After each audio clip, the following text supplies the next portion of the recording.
Assalamualaikum warahmatullahi wabarakatuh. Perkenalkan, saya Syamsul Minda Prima, NIM 1904547, Prodi Pendidikan Geografi. Saya akan menjelaskan tugas administrasi dan supervisi pendidikan, yaitu mengenai 1. Konsep administrasi layanan khusus. Kedua, yaitu jenis-jenis layanan khusus. Ketiga, keterlibatan guru administrasi dalam layanan khusus. A, yaitu konsep administrasi layanan khusus. Pengertian administrasi layanan khusus. Administrasi layanan khusus adalah layanan secara khusus diberikan kepada peserta didik dari sekolah yang digunakan untuk mengoptimalkan dalam melaksanakan proses belajar. Administrasi layanan khusus di lingkungan sekolah pada dasarnya sudah ditetapkan dan diorganisasikan yang berguna untuk memperlancar atau mempermudah pembelajaran dan untuk memenuhi kebutuhan khusus siswa di lingkungan sekolah.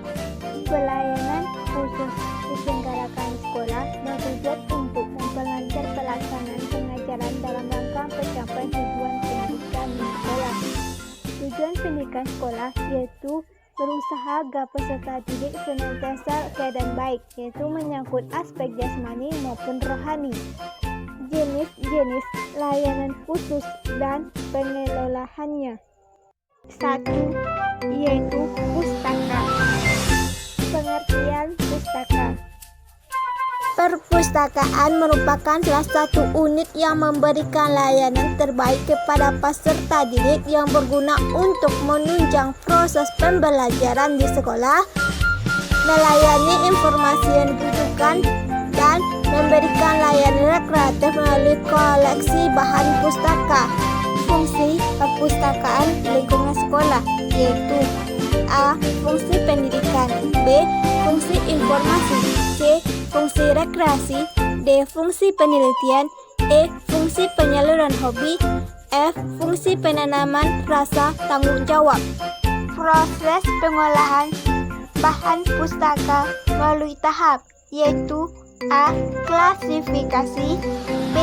Katalogisasi, C. Pemberian stempel, D.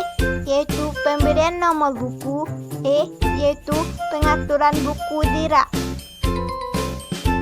Peranan guru yang terlibat dalam administrasi perpustakaan. A. Yaitu memperkenalkan buku kepada siswa dan guru-guru mata pelajaran. B. Memilih buku-buku dan bahan pustaka lainnya yang akan dibeli. C. Mempromosikan pustaka dalam pemakaian maupun pembinaannya. D. Mengetahui jenis dan menguasai kriteria-kriteria umum dalam menentukan baik buruknya susunan koleksi. E. Yaitu mengusahakan agar siswa terlibat aktif dalam membantu perkembangan perpustakaan di lingkungan sekolah. Kedua, yaitu laboratorium. Pengertian laboratorium.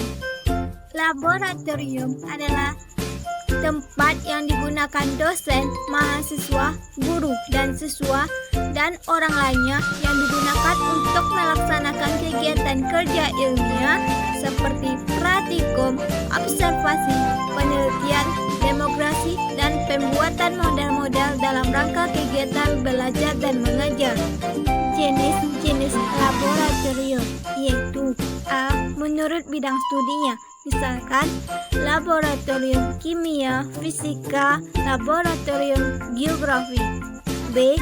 Menurut kelompoknya, yaitu misalnya laboratorium IPA dan IPS. C. Untuk bidang ilmu seperti teknik labor yang dapat diartikan sebagai workshop dan bengkel kerja. Rencana yang digunakan dalam penggunaan laboratorium. A. Jenis labor yang akan digunakan. B. Siswa atau pihak yang terlibat dalam menggunakan laboratorium. C. Waktu yang tersedia untuk melakukan kegiatan di laboratorium. D. Peralatan yang tersedia di laboratorium. E. Jenis bidang studi. F. Yaitu topik yang akan dipelajari dalam laboratorium. Ketiga, yaitu UKS atau usaha kegiatan sekolah. Usaha kegiatan sekolah merupakan salah satu wahana dalam meningkatkan kemampuan hidup sehat yang dapat menghasilkan kesehatan peserta didik secara optimal. Usaha kegiatan sekolah bukan hanya menjadi tanggung jawab perintah saja, tapi juga tanggung jawab terhadap diri peserta didik, masyarakat, dan lingkungan sekolah.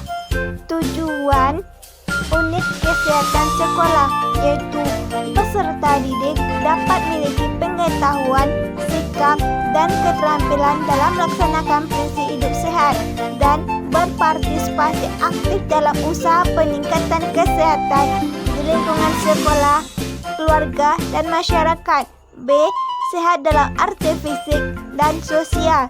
C. Memiliki daya kayat atau daya tangkal terhadap penggunaan narkotika, obat berbahaya, alkohol, dan rock. Peranan guru dalam unit kesehatan sekolah yaitu 1. Guru memberikan pelajaran pendidikan kesehatan kepada peserta didik. Guru yang bersangkutan baik guru pendidikan jasmani maupun guru kelas. 2. Guru melakukan pemeriksaan rutin terhadap peserta didik baik dalam sekali seminggu maupun dalam 2 kali seminggu. 3. Guru melakukan pemeriksaan berkala sesuai dengan kartu menuju sehat yaitu sekali 4 bulan. Keempat yaitu kafetaria sekolah. Keberadaan kafetaria, warung, atau kantin di sekolah diharapkan mampu menyokong kelancaran proses belajar dan mengajar dari sisi keperluan makanan bagi siswa. Kafetaria, warung, dan kantin di sekolah secara tidak langsung mempunyai kaitan dengan proses belajar dan mengajar di sekolah. Ada kalanya proses belajar mengajar tidak dapat berjalan dengan semestinya karena siswa akan merasa lapar ataupun haus. Beberapa hal yang harus diperhatikan dalam administrasi kafetaria. A. Yaitu administrasi kafetaria, warung, dan kantin harus menjaga kesehatan berupa masakan yang disajikan kepada siswa. B. Kebersihan atau tempat juga harus diperhatikan karena dapat menjauhkan penyebaran penyakit ataupun hama. Kelima yaitu sarana ibadah. Layanan rumah peribadatan merupakan sebuah layanan diberikan sekolah untuk peserta didik agar bisa beribadah maupun kegiatan keagamaan dan membentuk kerohanian peserta didik supaya menjadi manusia yang beriman dan baik. Keenam yaitu asrama.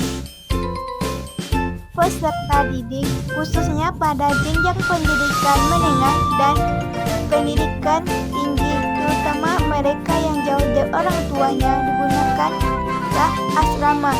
Selain manfaat peserta didik, asrama juga manfaat bagi para pendidik dan petugas asrama. Layanan asrama sekolah sangat bermanfaat bagi peserta didik, yaitu A. Tugas sekolah dapat dikerjakan secara cepat dan sebaik-baiknya terutama jika berbentuk tugas kelompok. B. Sikap dan tingkah laku peserta didik selalu diawasi oleh petugas asrama dan para pendidik. C. Jika terjadi mengalami kesulitan, misalnya kirim orang tua dapat membantu. D. Dapat meringankan kecemasan orang tua terhadap anaknya. D. Merupakan salah satu cara untuk mengendalikan tingkah laku mereka yang baik.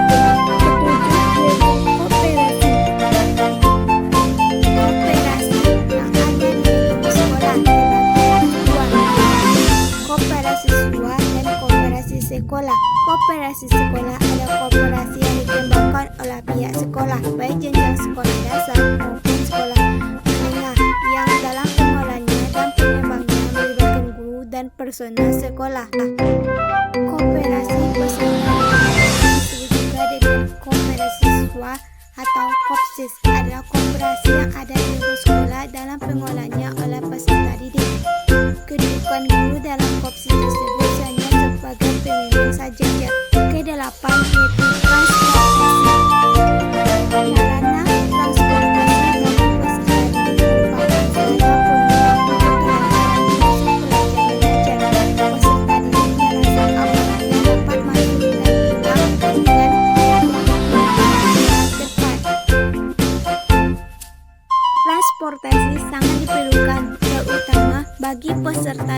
pada tingkat prasekolah dan sekolah dasar. Penyelenggaraan transportasi sebaiknya dilaksanakan oleh sekolah yang bersangkutan maupun pihak swasta. Peran guru dalam administrasi layanan khusus.